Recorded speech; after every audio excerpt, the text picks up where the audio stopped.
In the name of Allah, who is the most beneficent and merciful. Welcome to the Educators Online class. Hopefully you will be fine and safe. Today our topic is 3 days to see. That is about Helen Keller. 3 days to see about Helen Keller के बारे में पढ़ेंगे और उसके साथ साथ हम लोग एक्सरसाइज से ग्लॉसरी को सॉल्व करेंगे. तो 3 days to see को स्टार्ट करने से पहले हम लोग हेलन केलर के बारे में पढ़ते हैं कि हेलन केलर कौन थी. तो Helen Keller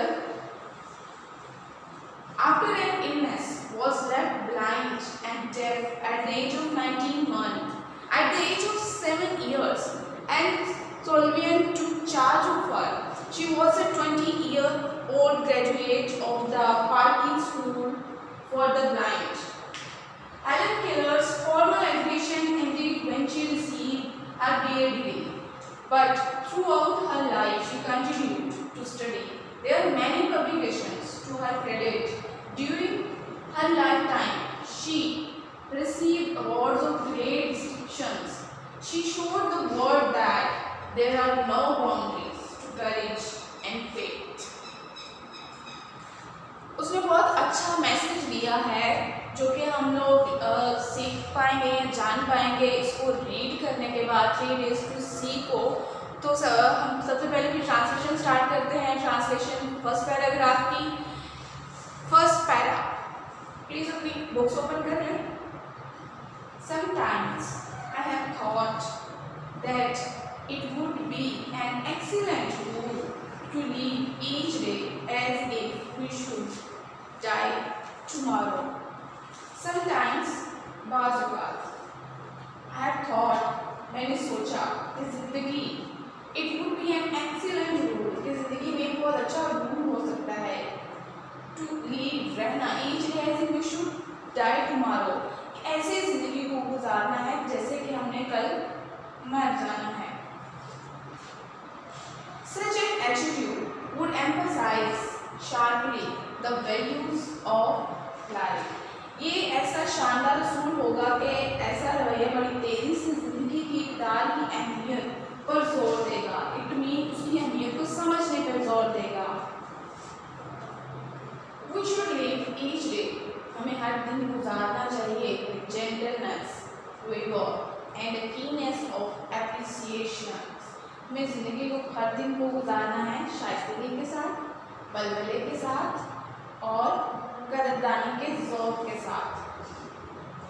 Which is often lost when time stretches before us in the constant panorama of more days and months and years to come.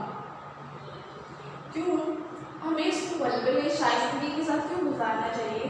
क्योंकि जो ऐसा वक्त अक्सर खो जाता है जब वक्त हमारे सामने मुसलसल मंजर की सूरत में आने वाले दिनों, महीनों और सालों पर ठहर जाता है.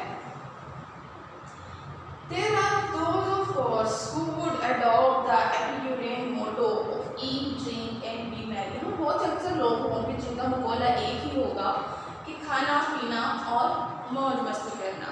But most people would be chastened by the certainty of impending death. लेकिन बहुत से लोग ऐसे होंगे जो सर पे खड़ी मौत से नफ्स कशी इख्तियार करना चाहेंगे. In stories, second para, a story में the doomed hero is usually saved. Doomed hero मतलब आफतज़दा हीरो जिसपे सख्तियाँ आ चुकी हों, ऐसे हीरो को हम लोग डूम्ड हीरो कहेंगे. Saved at the last minute by some stroke of fortune, जो कि अक्सर आखिरी मिनट में हमेशा अपनी किस्मत के ज़रिए खुशकिस्मती के थ्रू वो बच जाता है. But almost always his sense of values is changed. लेकिन उसकी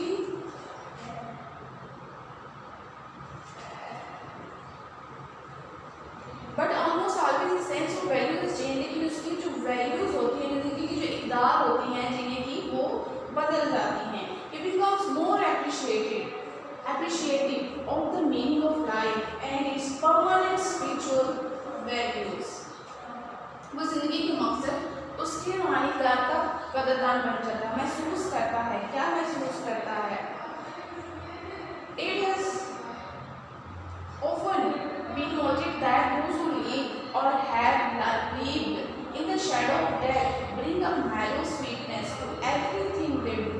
It means वो अक्सर ये भी महसूस करता है कि जो मौत के साए में जीते हैं, ये जी चुके हैं, वो हल्की सी मिठास हर चीज़ में ले आते हैं जो वो करते हैं। It means हर चीज़ को इंजॉय करते हुए करते हैं। Third para, perhaps I can best illustrate by imagining what I should most like to see if I was given the use of my eyes, say for just 3 days. Perhaps शायद I can best illustrate, मैं इसको ज़्यादा अच्छे अंदाज में बयान कर सकूँ ये इमेजिन करते हुए कि I should most like to see if I was given the use of my eyes, अगर मुझे अपनी आँखों का इस्तेमाल करने दिया जाए, say for just 3 days, अगर just 3 दिन के लिए मुझे आँखों का इस्तेमाल करने दिया जाए तो मैं इसको ज़्यादा अच्छे अंदाज में बयान कर सकती हूँ या इसकी वजाहत कर सकती हूँ। Fourth para, on the first day, अब वो अपने जो 3 डेज हैं, 3 डेज में से फर्स्ट डे के बारे में हमें इंफॉर्मेशन देगी कि वो फर्स्ट डे में क्या क्या करना चाहेगी या क्या क्या वो देखेगी। On the first day I should want to see the people, वो लोगों को देखना चाहेगी whose kindness, जिनकी मेहरबानी ने, जेंटलनेस, शाइस्तगी ने, कंपेनियनशिप, रफाकत ने, had made my life worth living, जो उसकी ज़िंदगी को बहुत काबिल बना दिया, वैसे लोगों से मिलना चाहेगी। Fifth para, the next day, the second day, first day में वो लोगों से मिलना चाहेगी एंड सेकेंड डे में द नेक्स्ट डे जो है the second day of site, जो उसके नज़र का उसके दूसरा दिन होगा, I should arise with the dawn and see the thrilling miracle by which night is transformed into day. I should behold, I should arise, कहती है उठना चाहेगी। तो सूरज एक दिन जैसे ये सुबह तुलू होती है तो वह सुबह के साथ उठना चाहेगी, उस हैजान अंगेज जो मौजज़ा होता है उसको देखना चाहेगी, जिसके थ्रू क्या होता है, by which night is transformed into day, जिसके थ्रू एक रात दिन में बदलती है। I should behold with awe the magnificent panorama of life with which the sun awakens the sleeping earth. उसके साथ साथ क्या करना चाहती है, जिंदगी उसके थ्रू जिंदगी के शानदार मंजर को एहतराम और रौब से देखना चाहेगी, इससे सूरज सोई हुई ज़मीन को बेदार करता है। Six para, this day I should devote to a hasty glimpse of the world and past and present. और इसी सेकेंड डे में और भी कुछ देखना चाहती है। क्या देखना चाहती है? दुनिया की माजी और हाल की तेजी से झलक देखने के लिए वक्त भी करना चाहेगी। I should want to see the pageant of man's progress and kaleidoscopic of the age. क्या देखना चाहिए? इंसान की तरक्की का शिकवा मंजर देखना चाहूँगी, जो ज़मानों का अक्सनुमा है। इतना कुछ how can so much be compressed into one day? इतना सब कुछ कैसे मुमकिन है कि वो एक ही दिन में देख सके? उसका जवाब क्या हो सकता है? It's museum. Yes, it's museum of course. ये म्यूज़ियम में आपको कंप्लीट हिस्ट्री जो आपकी होती है वो आपको मिलती है। उस हिस्ट्री के थ्रू इंसान की तरक्की के बारे में और जो एज जो हमारे ज़माने गुजर चुके हैं उनके बारे में वो अच्छे से जान सकती है। इसके साथ हमारा लास्ट पैराग्राफ है, 7th paragraph, the following morning, उसी मॉर्निंग में second day, I should read the dawn anxious to discover new delights, for I am sure that for those who have eyes which really see. अब वो अगले soup में बड़ी बेताबी के साथ नई खुशियों को दरियाफ्त करने के लिए पूरे सूप को खुशामदीद कहूँगी, क्योंकि मुझे यकीन है, क्योंकि आई एम श्योर, मुझे यकीन है that those who have eyes which really see, जिनके पास आँखों की नेमत है वो वाकई देख सकती हैं।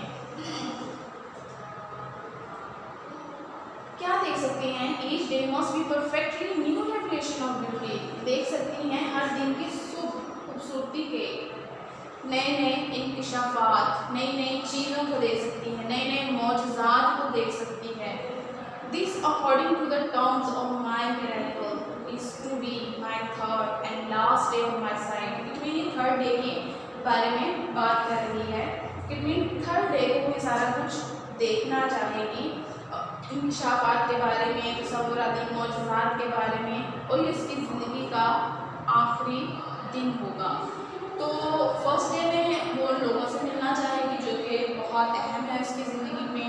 सेकंड डे में हमने पढ़ा कि वो सुबह सूरज के साथ जैसी तुलू सुबह होती है उसके साथ उठेगी, मौजूदात को देखेगी, उसके बाद पैनोरामास को चेक करेगी। और थर्ड डे में उसने कहा है वो नए कुदरत के जो नए मौजूदात हैं, जो खूबसूरती के नेचर के जो मौजूदात हैं वो उनको देखना चाहेगी, और वो उसका third day mean last day होगा।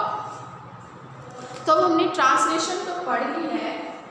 ट्रांसलेशन में से आपने स्पेलिंग्स याद करने हैं, मीनिंग्स याद करने हैं, और अच्छे से ट्रांसलेशन को समझना है, और समझना है कि हेलेन केलर इसमें कहना क्या चाहती है, वो आपको क्या समझाना चाह रही है।